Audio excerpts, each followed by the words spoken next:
के शर्मा साहब प्रवक्ता हैं बीजेपी के, हमारे साथ जुड़ चुके हैं। आनंद दुबे साहब प्रवक्ता हैं शिवसेना के, हमारे साथ जुड़ चुके हैं। अजय आलोक साहब राजनीतिक विश्लेषक हैं। नरेंद्र वर्मा साहब आपसे कुछ ही देर में जुड़ेंगे, अभी स्क्रीन पर दिखाई नहीं दे रहे हैं, एनसीपी के प्रवक्ता हैं। आभा सिंह हमारे साथ जुड़ चुकी हैं, वकील हैं बॉम्बे हाईकोर्ट में। आप सभी का बहुत बहुत स्वागत है। शुरुआत शर्मा जी आपसे करूंगी। बड़े दिनों बाद आना हुआ है, लेकिन आपका यहाँ आना हुआ, शिवसेना का वहाँ सुप्रीम कोर्ट जाना हुआ।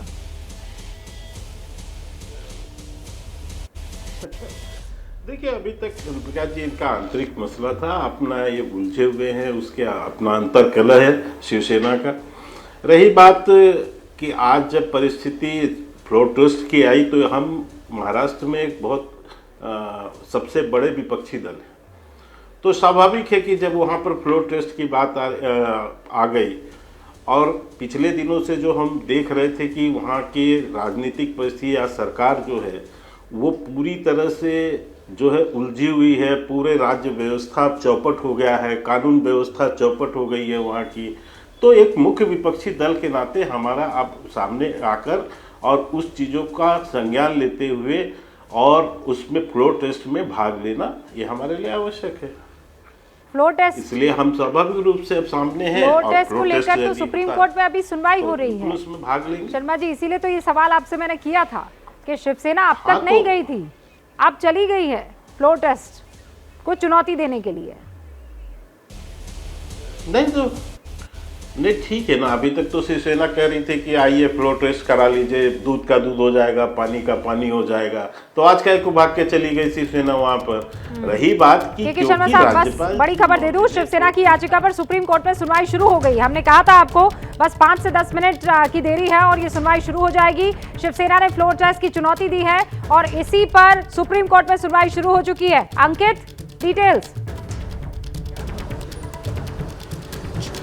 जी बिल्कुल, सुनवाई शुरू हो गई है। अभिषेक मनु सिंघवी पहले अपनी दलीलें रख रहे हैं। वो ये बता रहे हैं कि आखिर आनंद फानन में ये क्यों जो फ्लोर टेस्ट का आदेश दे दिया गया राज्यपाल के द्वारा, और वो ये भी बता रहे हैं कि एनसीपी के जो 2 विधायक हैं वो फिलहाल उनको कोविड है और वो भी जो है इस फ्लोर टेस्ट का हिस्सा नहीं हो सकते, लिहाजा इन सारे पहलुओं पर विचार करके ही जो है ये फ्लोर टेस्ट का आदेश देना चाहिए था।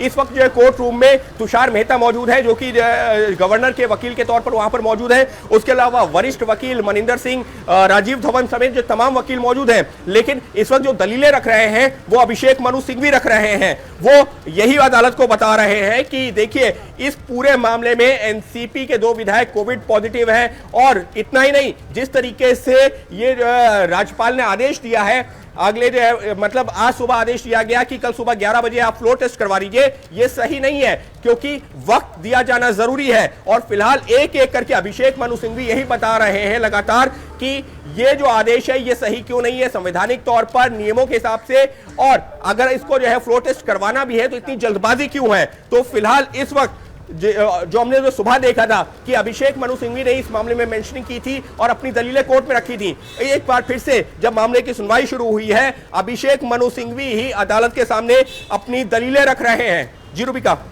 अंकित, समझ में आ रहा है, और एक खबर यह भी आ रही है कि फ्लोर टेस्ट बहुमत जानने के लिए होता है। इसमें इस बात की उपेक्षा नहीं कर सकते कि कौन वोट डालने के योग्य है, कौन नहीं। ये अभिषेक मनु सिंघवी वहां पर अपनी बात रख रहे हैं। शिवसेना ने इस फ्लोर टेस्ट को चैलेंज किया है और सिंघवी की तरफ से दलीलें रखी जा रही है। अभिषेक मनु सिंघवी वकील हैं शिवसेना के, जो इस वक्त बात रख रहे हैं वहां कोर्ट में। क्या कुछ कहा वो आपके सामने है और डिटेल अंकित देंगे। अंकित, क्या क्या बातें रखी अभिषेक मनु सिंघवी ने अब तक? जी बिल्कुल, अभिषेक मनु सिंघवी की पहले आपको दलीलें बताते हैं और उसके बाद कोर्ट ने क्या सवाल पूछा वो भी काफी महत्वपूर्ण है। सबसे पहले अभिषेक मनु सिंघवी यही कह रहे हैं कि देखिए, ये जो अयोग्य विधायकों को लेकर के जो मामला सुप्रीम कोर्ट के सामने आया है उसकी अगली सुनवाई 11 जुलाई को है, और उससे पहले अगर ये फ्लोर टेस्ट होता है तो उससे जो है कई चीजें बदल सकती हैं। कैसे? तो अब जो अभिषेक मनु सिंघवी कह रहे हैं कि स्पीकर के फैसले से पहले वोटिंग नहीं होनी चाहिए, उनके फैसला आने के बाद ही सदस्यों की संख्या बदल सकती है। यानी कि डिप्टी स्पीकर ने जो नोटिस जारी किया है है उस पर जो सुप्रीम कोर्ट में सुनवाई चल रही है, लंबित है, वो जब तक नहीं हो जाती या स्पीकर को अधिकार नहीं मिल जाता या स्पीकर जब तक तय नहीं कर देते डिप्टी स्पीकर, तब तक इस पर जो है वोटिंग नहीं होनी चाहिए, क्योंकि समीकरण बदल सकते हैं। अभिषेक मनु सिंघवी कह रहे हैं कि कोर्ट ने इस मामले पर 11 जुलाई के लिए सुनवाई टाल दी है, तो उससे पहले अगर फ्लोर टेस्ट होता है तो वो गलत होगा। अब इस पर कोर्ट की क्या टिप्पणी है? कोर्ट का एक सवाल सामने आया है, कोर्ट की तरफ से पूछा गया है, ये बताइए कि इससे असर क्या पड़ेगा। अब अभिषेक मनु सिंघवी की दलील, कल आपने बागी विधायकों की याचिका खारिज कर दी तो स्थिति बदल जाएगी ना, ये अभिषेक मनु सिंघवी बता रहे हैं अदालत से कि देखिए कोर्ट ने पूछा कि क्या असर पड़ेगा, तो अभिषेक मनु सिंघवी कह रहे हैं कि अगर आपने ये जो 16 विधायक यहां पर आए उनकी याचिका खारिज कर दी तो स्थिति बदल जाएगी, क्योंकि तब डिप्टी स्पीकर के पास अधिकार होगा और डिप्टी स्पीकर अगर इनको बर्खास्त कर देते हैं तो फिर इनको वोटिंग में हिस्सा लेने का अधिकार नहीं होगा। तो अब अभिषेक मनु सिंघवी की एक और दलील, आमतौर पर 2 फ्लोर टेस्ट में 6 महीने का अंतर होता है। अब यहां पर अभिषेक मनु सिंघवी एक और दलील दे रहे हैं कि देखिए अगर 2 फ्लोर टेस्ट होते हैं बैक टू बैक तो उनमें 6 महीने का अंतर होता है, फ्लोर टेस्ट कुछ दिनों के लिए टाल देना चाहिए। ये सबसे बड़ी दलील अब तक की निकल के सामने आई है कि फ्लोर टेस्ट को कुछ दिनों के लिए टाल देना चाहिए, ये बात कर रहे हैं अभिषेक मनु सिंघवी। क्यों? क्योंकि देखिए एक तो वो जो है टाइम बाइंग टैक्टिक्स जिसको कहते हैं, यानी कि थोड़ा सा वक्त मिल जाएगा, हो सकता है इस बीच में कुछ जो है चीजें हालात में या काबू में आ जाए, मौजूदा जो महाविकास आघाड़ी सरकार है उसके बताने के लिए और लगातार बने रहिएगा। मैं जरा दर्शकों को एक बार फिर से बता देना चाहती हूँ, पहला तो ये कि फ्लोर टेस्ट का विरोध किया गया है, 11 जुलाई से पहले फ्लोर टेस्ट नहीं करवाना चाहिए, ये गलत है। ये शिवसेना की तरफ से अभिषेक मनु सिंघवी वहां कोर्ट में बात रख रहे हैं, दलील रख रहे हैं। फिर चौथी बात वो ये कह रहे हैं कि डिप्टी स्पीकर के फैसले से पहले वोटिंग नहीं हो सकती है, क्योंकि अगर अयोग्य करार दे दिए जाते हैं वो तमाम विधायक जिनके खिलाफ स्पीकर को पत्र भेजा गया है, तो फिर संख्या बदल जाएगी। डिप्टी स्पीकर के फैसले से सदन में संख्या बल में तब्दीली आ जाएगी। एनसीपी के 2 विधायकों को कोरोना है, शिवसेना की तरफ से ये सारी बातें रखी जा रही है।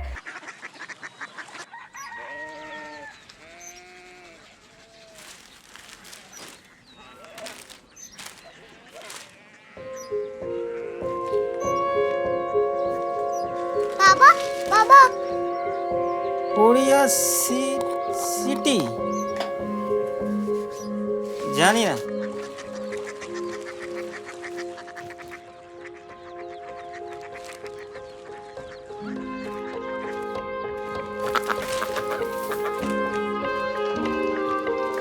कोरिया सिटी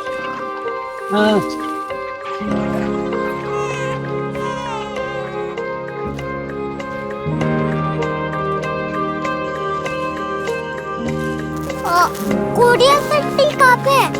शहर अंग्रेजी लगे हैं।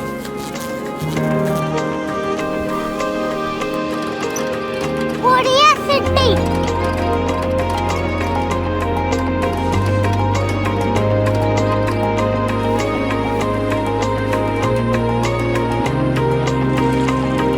वो बहुत दूर है।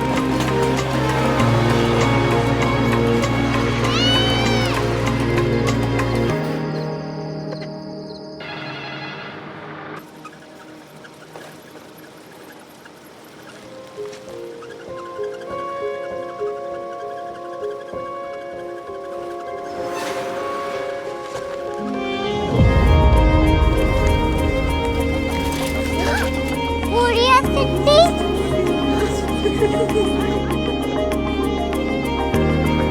दुनिया को कुछ लोग बड़े होते हैं। कोरिया सिटी कहाँ है? प्रोफेसर साहब को पता होगा। हो ये छोटा वाला ग्लोब लगता है और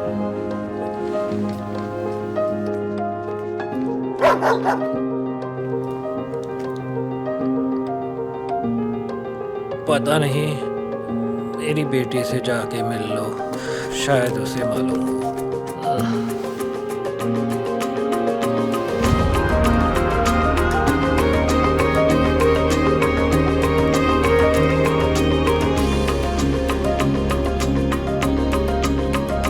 हाय, बाबा ने भेजा है।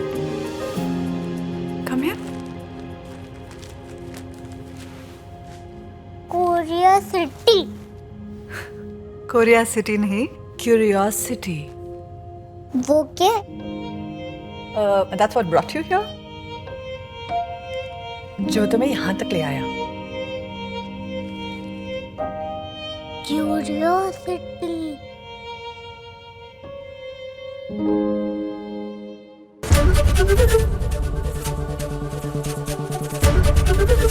एबीपी न्यूज आपको रखे आगे।